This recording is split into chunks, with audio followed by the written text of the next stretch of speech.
Brady Quinn, Fox Sports College Football NFL studio and game analyst, and he is one of the co-hosts, Two Pros and a Cup of Joe, the show that precedes ours with LeVar Arrington and Jonas Knox. You can catch them on Fox Sports Radio weekdays 6 to 9 a.m. Eastern, leading right into our program. Brady joins us now from Los Angeles. He'll be in the Fox studios, not on the road this week. Brady, good morning. How's morale? Morale is fantastic, although I'm a little frustrated. You know, that check swing last night, I think it stop. cost the Giants the series. Yeah, you with your legendary baseball career, I'm sure that you knew the rule of the check swing, right? Hey, we did win a state championship in Division I there at Dublin Coffin my sophomore year. But no, it was a bad call. I think there's some Dodgers fans who feel like this happened earlier in the season to them, I believe, in this series. So they feel like it's a little bit of payback. But, you know, if I always feel like if you're going to chalk it up to one thing, you're kind of missing the point. You obviously had other opportunities throughout the course of the game. Yeah, the Giants got shut down offensively the entire series, and that should be the bigger picture. They scored 10 runs in 5 games. And, right. You know, the Dodgers did what they needed to do, just enough to squeeze this out. Did you watch Tom Brady and the Buccaneers last night? Of course. Yeah, I mean, you have a chance to watch greatness every time he steps on the field. Of course I was watching. Okay, but it looked like they did they should have won that game by 28 points, something like that. Yeah. You allow the Eagles to kind of sneak back in. Any concerns there? Well, you've got concerns about more. I think maybe they got conservative in the second half with some of the play calling. That's a part of it. But I think defensively, yeah. I mean, it's been well documented that the Bucs secondary is banged up. That's a pressure point. Teams are going to keep pushing their finger on. And I think the other thing you're starting to see, too, is more mobile quarterbacks like Jalen Hurts. We can take off and run or extend plays. That's the biggest thing that I think where defenses are at a disadvantage. It's hard to replicate that in practice. It's hard to find someone who's going to be able to do what Jalen Hurts can do or any other quarterback that falls in that category, like Kyler Murray. And so when you see it in live game reps, it's hard to be able to stop those plays. Or, you know, the way we used to talk about it when I was in Seattle with Russell Wilson is when that first play breaks down, a new play starts. And understanding the scramble rules and understanding that kind of chemistry you have with your quarterback, it's tough for any defense to stop. They're already reactive to begin with. And then you put, you know, in a crazy play where a guy's scrambling around playing backyard football, it's even tougher to stop. But you're going to have probably a record number of quarterbacks rush for at least 500 yards this year. How dangerous I mean, I know it's strategy, but 17 games trying to keep not everybody can slide properly. Not everybody gets out of bounds the right way. How concerned would you be that there is this growing trend with these younger quarterbacks, but is that a good thing? Well, I think it's a good thing if you're a fan of fantasy or offensive football, because I think it just puts more pressure on defenses, and it should result in more points being scored. I think where your concern is long term. Are we ever going to see, you know, a quarterback do what Tom Brady's done that's going to play the game that way? I would venture to say no. So, you know, you hear guys like Aaron Rodgers who go up and talk to Joe Burrow after the game and say, get down, protect yourself, like the pocket, that's your safe haven. And that's where I think it's not that these players can't be successful doing it for a period of time. It's that you almost have to be kind of like LeBron, where early on in his career, you know, he's using his athleticism and how dynamic he is and all those freakish talents. And then as he got older, he sort of developed more on the part of his game where now he can play down the post if he needs to, his outside shooting game, his mid-range shot, all those things. It's the same thing as a quarterback who's going to be running a lot early. You just have to develop that ability to use it when you have to, but only as a last resort later in your career, because those hits add up on you.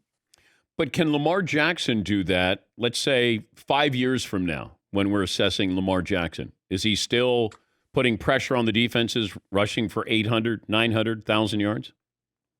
I don't know that he's going to have to at that point. I mean, I think you've already seen him this year start to take off and take that next step as a passer, you know, as a pocket passer. And I think a lot's been made about, you know, him as a passer, which we all knew when he came into the league, there was going to be a growth curve. But the other thing you have to look at is who he's throwing to. I think you look at Marquise Brown, for example, or Hollywood Brown. He's continually come on and gotten better too. I think what he's had out around him has grown and matured and got better at their craft. So that's played just as big of a part of the role. in his development as a passer. To answer your question, no, I don't think he's going to need to do that at that point in time in his career down the road. But I think he's still going to scare you with it. He's still going to do it 5 to 6, 7 times a game, enough to make you have to account for him. Josh Allen, you're comfortable with him running the way he runs? Because he takes on contact. I'm comfortable now. I don't know if I'm comfortable 2 years from now, and watching him hurdle guys. I'd pull my groin at this point in time if I get my legs spread apart too far. So watching him do that, I'm saying it's not worth the risk. And I think it's hard to teach guys that until they go through an injury. But I go and say that, and then you watch Joe Burrow last week, who scrambles outside the pocket, is running downfield, and he ends up taking a shot or unnecessary hit that he didn't need to take, and he just tore his ACL. So I think the hard thing, and not to go back to Lamar, but even talking about Josh Allen, is trying to change that mentality in your head, because when you get out there, especially as you're as big as Josh Allen is, or you've been as successful as Lamar Jackson has at making guys miss, you're not thinking about any consequences or the downside risk of it. Yeah. It's only until after the fact you go, oh, maybe I need to change my game a little bit. And then you have to ask yourself, are they going to be the same player if they take that out of their game? Maybe not. Talking to Brady Quinn, Fox Sports College Football and NFL studio and game analyst. I don't know what happened. Maybe Jimmy Johnson opened the door this weekend on Fox Sports, the pregame show where he said he would take Justin Herbert over Patrick Mahomes. And then all of a sudden it became a topic of conversation this week on the different shows. I'll put that question to you. Would you take Justin Herbert over Patrick Mahomes right now? I wouldn't right now. I think Patrick has already been proven in this league. And the types of, when I look at the two as passers, okay, not throwers, passers, meaning the ability to articulate their arm to make whatever throw they need to, or shape a throw to whatever way they need to. I think Patrick is still more talented in that respect. Don't get me wrong. Justin Herbert has a howitzer for an arm. And his accuracy downfield, especially like 15 yards plus outside the numbers, it might be the best in the league right now. But as far as the touch throws and shaping throws and articulating his arm, he doesn't have that quite as much as Patrick does. And so I think you could put Patrick on a bunch of different teams in the NFL, and he could probably survive and be able to spit the football out. I think Justin found himself in a really good situation, a staff that's playing to his strengths. Both last year, you saw that, and this year.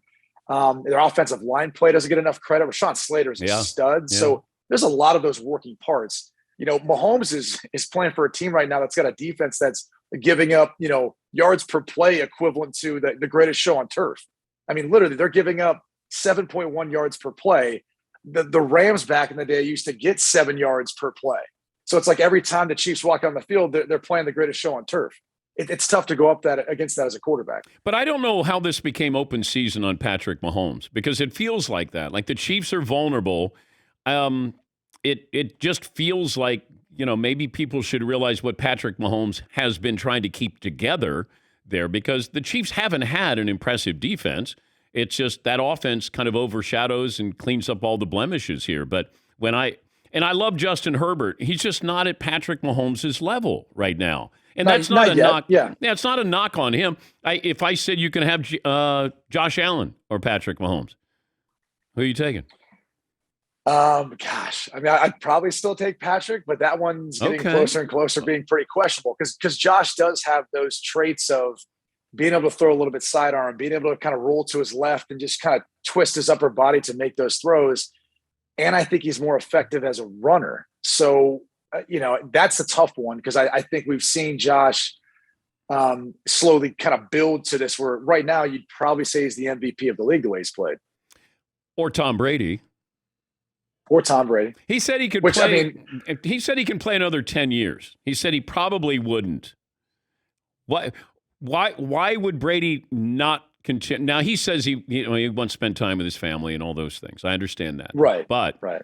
Do you think he could play 6 till he's 50? I don't know why you think he couldn't. I mean, one of the most impressive things was when you go back and look at that first touchdown pass to Antonio Brown, just the way he still slides and moves in the pocket. Like, that's all he needs to do. Yeah. I remember playing for Jim Zorn and him saying to me, he's like, you don't have to be the fastest or quickest guy in the pocket. You just have to be sudden And it reminds me of like all those older boxers that they don't have like what they used to have as far as quickness and ability to move, but they just have to be sudden enough to make a guy miss and then deliver the throw. And so he's still got that. I think if he still has the O-line and the situation of playmakers around him like he has, yeah, he could play as long as he needs to. And I don't know. Maybe there's something to that TB12 method. Like maybe you need to give more credit to Alex Guerrero and the other people who are involved, because it seems to be working for everyone who works with those guys. Well, maybe you were too muscle bound when you worked out for John Gruden coming out of Notre Dame. I remember you telling us the story. This is like 5 years ago, but he thought you were too muscle bound. He was very enamored with my traps at that point, which I'm not sure. Wait, I'm not sure why. Did he verbalize that? Uncomfortable. Did he say, "Hey"? Well, yeah, he had a laser pointer. We had a laser pointer, so he was up there, and we were going through it. And he was like pointing it out. And the weird thing is like I obviously see myself without a shirt on often, but I never felt more awkward or uncomfortable sitting in that moment while he's like using the laser pointer to point out. Wait, you got he's got a picture of you with your shirt off? It was from the combine. Yeah. So you go up there in your skivvies and, they take a photo of you, which like Tom Brady's is probably the most famous, like everyone's seen. Yeah. And the one of me, at that point, I obviously worked out hard. I got two parents who have got great genetics, so it comes maybe a little easier for me. But he's pointing all this stuff out. He's like, I don't need a guy who looks like this and all this stuff. And then, he showed another quarterback who tended to be a little heavier set. He's like, I don't want this either. And then he showed another quarterback. He's like, I want this guy. This guy looks like I can go out and have a beer with him. And I was just like, all right, like, I'm not sure what you want me to say to this. So, we want to go grab a beer now, or like, look, we're going to go work. Like, what do we do? So who were those other two quarterbacks? Jamarcus Russell was the other one, who obviously, I trained with Jamarcus pre-draft, and, I'll tell you this much. He was uber talented. You look at Josh Allen, Justin Herbert, Patrick Mahomes, all the arms, strong arms. I've never seen an arm like his. Like, I remember it was me and him who went in the first round. And I was watching him throw, and I was like, well, good God, he's going to go before me. I don't have the ability to throw a ball like that. Yeah. But he was, he didn't work out very hard. I was there often. And trust me, if he would have been there, I would have seen him. And I very rarely ever saw him there in preparation for all of that. But he was the one quarterback. Then Charlie Fry was the other quarterback. And didn't Gruden draft Charlie Fry? I can't recall if he well, I don't know. Charlie got drafted to Cleveland, but Bruce Gronkowski. So Bruce Gronkowski was on. So this was all like a film, like we were watching like a cut up he had, and it opened up with like him showing some cheerleaders or dancing, and so I was like, "What the hell is this?" And then he had like a cheetah that was like jumping on a gazelle and like tearing it apart, and I was like, "All right, that's kind of cool." Still don't know what this has to do with football. And then he kind of went through the whole combine photos, and then he started showing he showed some bad plays of like Bruce Gronkowski and like, what we'd be looking at here and all this stuff. And this is what I need. And then he started going through like the college tape, but it was like, he was famous for that. He's famous for the film sessions, all the cut ups. So, but that was back when he was the head coach at Tampa. Like, your head has to be spinning. Like, you're thinking, wait, what am I getting myself? Like, what does he think I'm any good? Well, he talks you up. Like, we were out there because then he brought in two wide receivers, and then I had a wide receiver and running back who were catching for me for that workout. And so he would talk you up, and he was with you the whole time doing drills, and he was a ton of fun to work with. But, and after he kind of puts your arm around, he's like, "Oh, I'm going to come up and draft you. We're going to come get you and all this stuff." And you don't know, you've never been through it before. So, the cynic in me is like, yeah, okay, like we'll see when that day comes. But the other side of me, like, how cool would that be? You get to play for this guy every single day. And obviously with everything that's come out of late, it's sad to see that behind closed doors, that's how he's talked, or that's how he was handling things. But again, that whole experience was just, I guess, head spinning was the best way to put it.